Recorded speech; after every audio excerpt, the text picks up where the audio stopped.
Plastic surgery কি কেবল সৌন্দর্য বৃদ্ধি করার জন্যই করা হয়? উত্তরটা হলো না।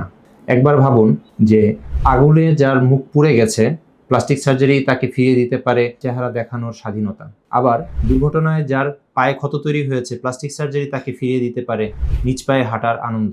জন্মগত ত্রুটি একজন শিশুকে সমাজে চলতে অনেক বাধার সম্মুখীন করে, সেগুলো প্লাস্টিক সার্জারি তাকে স্বাভাবিক জীবনযাপন করার জন্য সহযোগিতা করতে পারে।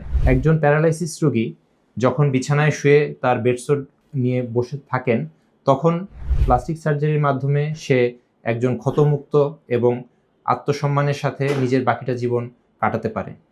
একইভাবে আমরা দেখতে পাই যে স্তন ক্যান্সারের পর প্লাস্টিক সার্জারি একজন মহিলার স্তন পুনর্গঠন করে তার নারীত্বকে বজায় রাখতে পারে এবং তার নিজের আত্মবিশ্বাসকে ধরে রাখতে পারে।